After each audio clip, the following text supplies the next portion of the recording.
Hello everyone, I'm PrussianPrince with our Total War Warhammer 2 tournament matchcast with more Warhammer World Championship content. So this time around we're looking at also the first stage, but this is VM's Fisstech up against Broken Capote.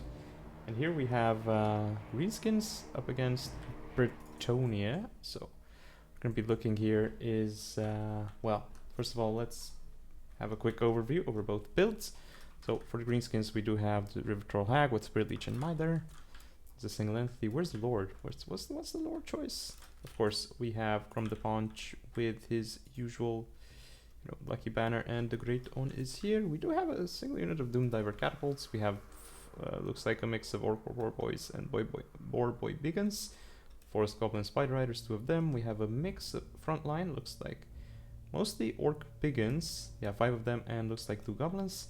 Then for the Bretonians, we have actually a Royal Pegasus Knight and the Pegasus Knight over there. We have the Royal Hippogriff Knights as well. Very, very interesting, that said. And we also have King Luan Leoncoeur on his Bucky with good old Sword of Groan, Stand Your Ground, Foe Seeker, and that jazz. Now the front line is actually fairly interesting, and let's not forget the Grail Reliquary. We have 2 of those. Okay, very, very interesting choice. You don't see these units too often, actually. But okay. Rest of the army. So we have some peasant mob, looks like 5 of them. We have, of course, some men-at-arms with shields, 4 of them.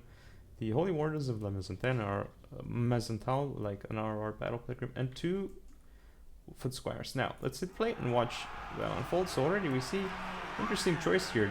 Pegasus Knights and Pegasus Knights going into the Goblins. They have to be really careful that they don't get stuck here, because if they do, Pegasus Knights are gone. So they're gonna take some damage, but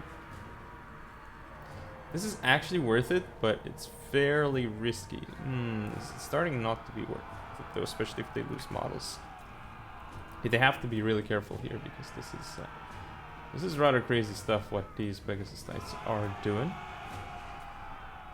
Looks like they're gonna go probably for the authority piece here. Now there's a big engagement here. You can see Royal Hippos and King Luan Leoncoeur actually coming in and trying to get out of here.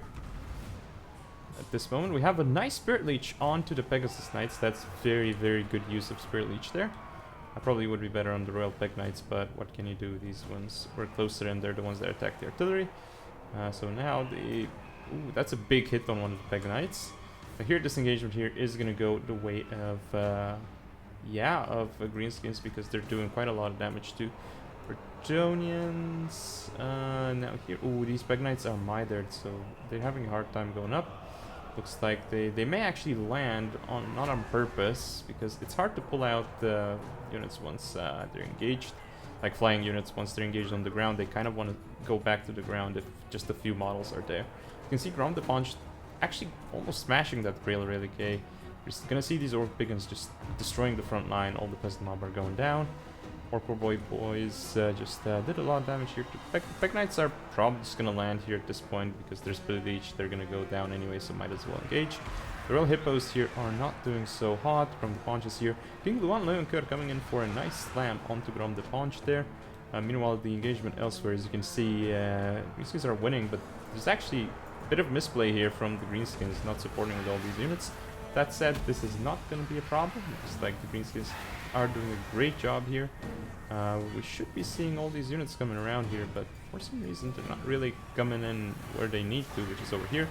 Grom the Paunch is really getting smashed at this point by Luan, so just be careful. But again, the Boar Boys, everything's doing great here for Greenskins. And yeah, this Royal Peg Knight also Spirit Leeched. Orc Biggins coming into the rear of these men-at-arms. Orc Boar Boys coming in as well. King Luan is really, really just in a lot of trouble here. See the Royal Hippogriff Knights not doing so hot here. And yeah, we're gonna be seeing some flanking maneuvers here from the Greenskins. But yeah, King Luan, huge hit actually on the Grom the Paunch from here for Scotland Spider Riders and Orc War Biggins dealing with the Royal Hippogriff Knights.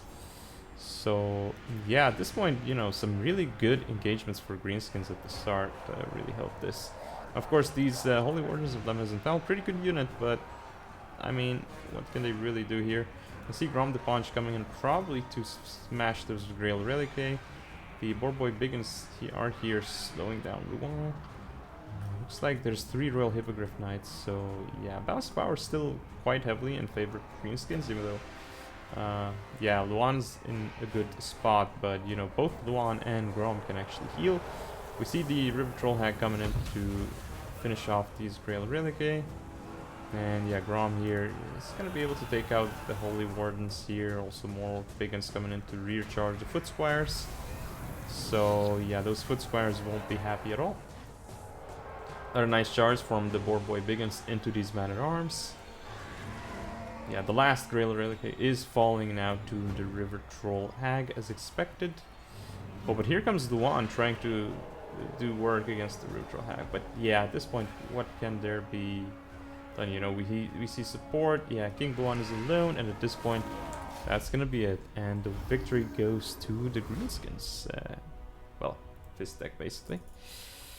So let's take a look at the situation here. Well, we have 1400 on Grom the Paunch, 1370 on River Troll Hag, both of them doing exceptionally well. Even Goblins almost paying for themselves. Don't see that too often. Because most of them, I mean, didn't pay for themselves, but that's because they didn't have much else to do, right? But you can see they're all on pretty good health, except for this one. Horse Common Spider Riders, yeah.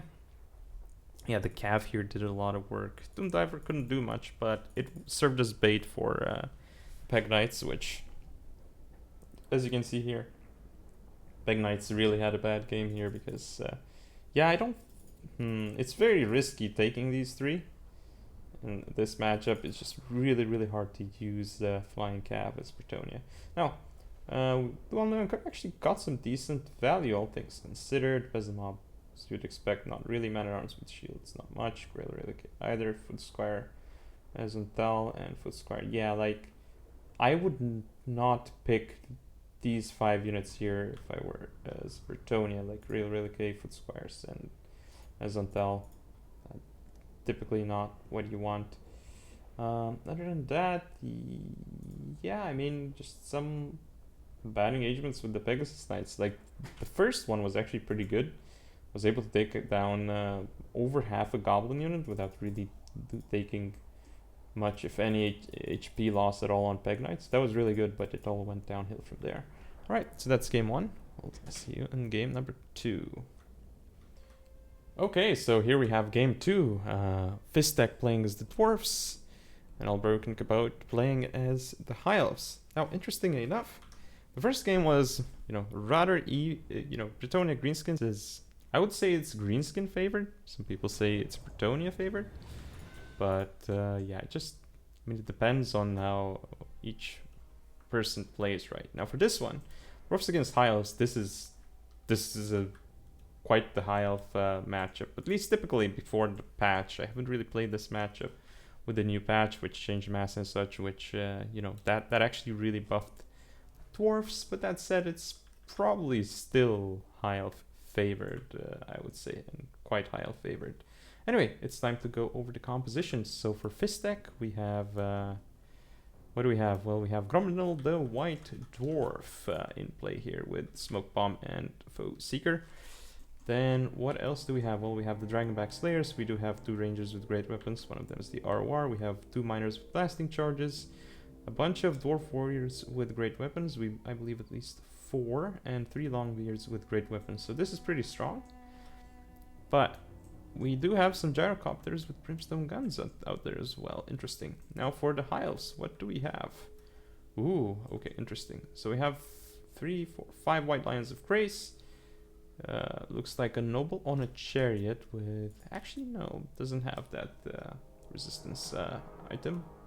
We do have lion chariots, or missile resistance item, yeah. We do have some lion chariots of Thrace, 2 of them. And yeah, actually there is a noble here as well on a chariot. So very chariot-focused High Elf build here. And of course, last but not least, the Frostar Phoenix. Anyway, time to hit play and watch this unfold. So this is very, very interesting. Now, the problem is going to be that, obviously the infantry fight is going to be won by the dwarfs, because they invested so much, like all these dwarf warriors with the great weapons and longbeards with the great weapons. Actually in a really good spot here as well, because of this yeah, this building here, which blocks the enemy. Oh, and I forgot flame cannons. How could I forget the flame cannons? I saw them, but I didn't see them. Wow, actually, Lariel took some big damage from flame cannons. And she's getting shot at by gyrocopters with brimstone guns. I don't think the flame cannons actually should be targeting her, though, but I guess that's the only unit that's there.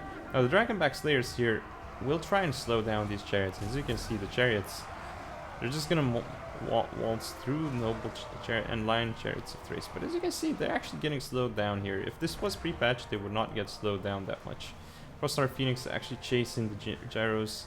You can see the Axemen actually getting on through. Now the Rangers with great weapons are starting to target down the lion chariots. As you can see, they're doing significant damage here. Also because they're flash bombed by Grombill. So yeah, it's really, really problematic. Frostheart Phoenix comes in here. We see an Earthblood upgraded to heal them. Looks like, oh yeah, the Flame Cannon actually starting to do damage to the White Lions here. Lariel's getting shot by both gyros. The Rangers of great weapons are here and actually targeting the Frostheart Phoenix. Flame Cannon, I feel like this isn't really gonna pay for itself, is it? But yeah, at this point, these chariots here aren't doing so great. They did do a lot of damage to this Dwarf Warrior. Lariel's in a lot of trouble because, oh, marked by Ulthar. Okay. So Lariel is in very big trouble right now because if Lariel falls, so too are the dwarves gonna fall. Flame Cannon actually helping win this engagement here, but ooh, actually it's a bit of friendly fire there. But again, the engagement here, you can see the Dragonback Slayers being sent in again to take out those lion chariots. Frostheart Phoenix coming in again to annoy units, but still, what can you say here? The miners with blasting charges shooting into the white lions here, doing some damage, flanking Longbeards as well, but still, there's still two noble chariots, still some lion chariots, but of course, you don't have a Lariel. Lariel is being chased off the map by some gyrocopters, as you'd expect, so that is a huge blow to the High Elves, and at this point, I would actually say that, you know, the dwarves got this. And again, I don't know about the flame cannon choice. That feels really strange to me. But these high elf units here are fighting downhill, and again, as you can see, the bounce power, it's basically, I would say it's basically decided at this point, and there's not much that the high elves can do, because yeah, they have some axemen here, some lion chariots here, so, but yeah, there's Gromminal, there's Dragonback Slayers, you have Rangers, so I don't actually think that the High Elves are gonna win this at all. So yeah, especially with just because Alariel is not here, and you have the gyros just massacring. Yeah, those chariots are being massacred by Dragonback Slayers at this point. So it is really going in favor of the dwarves here, which you know, don't expect. I mean, look at these, look at the Ulthar's Raiders here. Very, very good stuff, and they also have marked by Ulthar here, which is huge, and that actually helps snipe Alariel. There's the last noble here, but it's getting shot down by the brimstone guns. As you can see, the dwarfs are just winning at this point. I think the flame cannon choice is probably taken for attacking rule purposes, but yeah. Still, you have gyrocopters. Pretty sure those fulfill the attacking rule. Alright, so let's just watch some more engagements here. Some white lions against some Longbeards with great weapons. So, I mean, the Longbeards here will lose because there's not that many of them left here. Ooh, look at the white lions here. Just, oh my god. Okay, that was pretty violent there. That was really violent. Here, more rangers shooting straight into these white lions, and as you can see, they kill quite a lot of them. I suppose these ones are also turning around.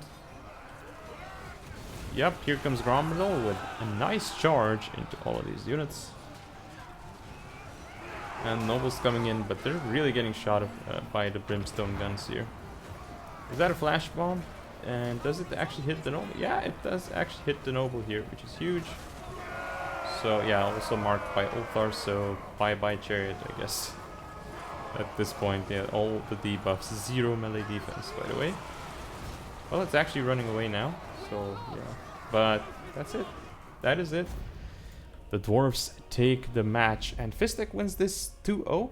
And actually, I mean, this is kind of the result I expected, because Fisstech is like a tournament player, like who plays consistently. He's a veteran of Warhammer 2.